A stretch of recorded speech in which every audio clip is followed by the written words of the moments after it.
everyone, welcome back. This is Ingrid from Keepsakes by Ingrid and welcome to my creative studio. Today we're doing part 3 of the series to make the surprise ball pop-up card. We have already done part 1. We did the base card. Part 2 we did the shaker frame, and on part 3 we're gonna work making the surprise pop-up ball. So for this ball we're gonna use the Karen Berniston 1117 die. It's a surprise ball pop-up. This is the small one. I understand there's a larger one, I think, but this is the one I bought, and it comes with all these pieces that I'll show you here. This is the base of the ball, and then you have all of these little dies that are the decorations that go on each side and top and bottom. Plus there's some extra dies over there for decorating, like the hearts, and what else do we have here? Stars and little circles. I haven't used this much, but you can certainly use those to add extra decorations on your balls. You wouldn't believe the things people do with these. I have only made the pop-up cards. I haven't done like any animals or any of the other cute things that people do.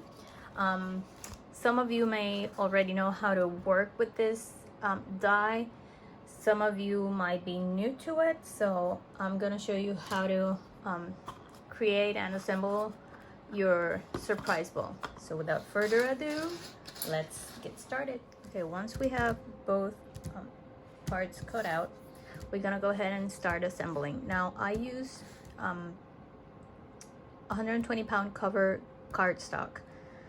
It's a bit heavier than your regular cardstock, but since we're putting a lot of pressure and we're adding more weight to the ball, I wanted to make sure that I have a ball that has the rigidity and sturdiness enough to pop up the weight of the frame. So I got mine over at Amazon, and the brand is Hamilco. Oops. And it's Hamilco white cardstock, 120 pound cover, and it's a 50 pack for around $15-20. I can't remember how much I paid for it, but the brand is Hamilco. Okay, so we're gonna go ahead and start folding at the score lines, and I only fold once. I don't burnish, and I don't go back and forth. Like, I don't pull it back and then put it to the front just to make the crease crisper. I don't. I just fold once, because that way the ball is more rigid than burnishing. Once you burnish it, this paper, this cardstock tends to collapse once you put the rubber bands, because I use 2 rubber bands just because it is so heavy. I use 2 of them, but if you burnish or you keep folding towards the back, the front and the back, it will lose its rigidity and your ball will collapse to the center, towards the center. So just fold once, and then we're gonna go ahead and glue these flaps on all these 4 sides. And I always like to keep clothespins on hand so that I can hold this in place, and makes the process faster.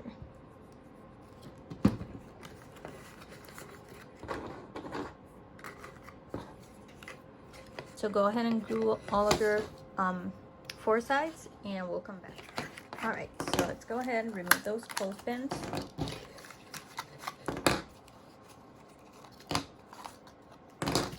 And we're gonna glue these two flaps that have the slit, and we're gonna put our rubber bands in and then close one of the sides of the ball.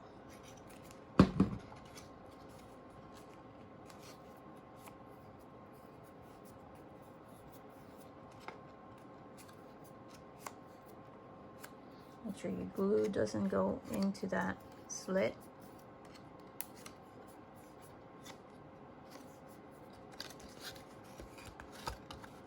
And I like to turn it over and make sure it's in place.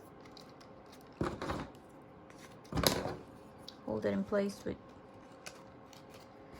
2 more clothespins and wait until it dries. Okay, let's go ahead and remove that. And we're gonna go ahead and insert our rubber bands. Now I use 2 rubber bands just because this cardstock is really heavy. If I used 1, it would just it would not be enough. So I use 2 size 12 rubber bands. I get this from Amazon. They're size 12 and the brand is Alliance. All right, let's go ahead and insert those. Make sure you pull them all the way to that little circle over there.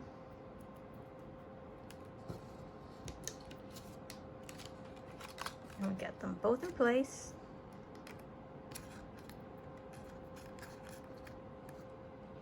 Like so. And now we're gonna go ahead and close this side because we need to have this side open to put the rubber bands on the other slit, right? So let's go ahead and close this side. Let's glue all these flaps, and again I'm gonna hold them in place with clothespins.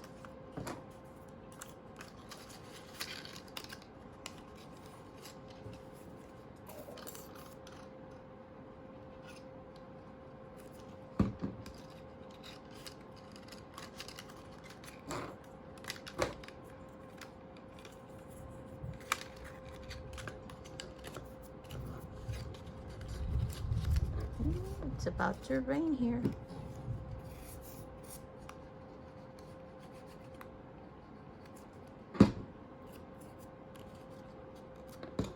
All right. And again, we're gonna wait until it's dry. So let's go ahead and remove the clothespins and open it up. Remember, don't fold the flaps towards the other side. And let's go ahead and I'm gonna use my tweezers here and try to pull these 2 rubber bands together and bring them over to the other side so we can push them through the other slit. Part is always a bit tricky.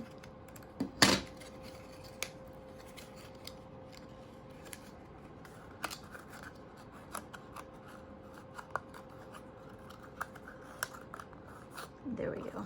Make sure it snaps on that little circle. And there they are.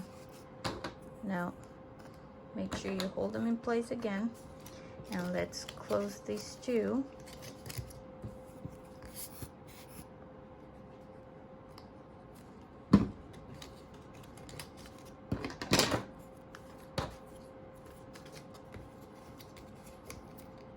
And once we do that, your Pop-Up ball will be ready.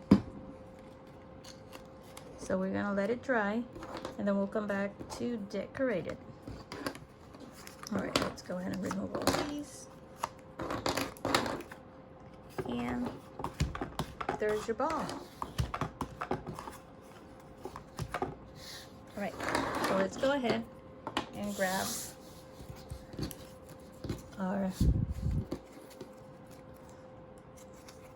little cutouts that we previously cut. And in this case, I'm just gonna use one of these because I'm just gonna do the top and the bottom will be glued. So I just need one. Let's go ahead and glue this in place.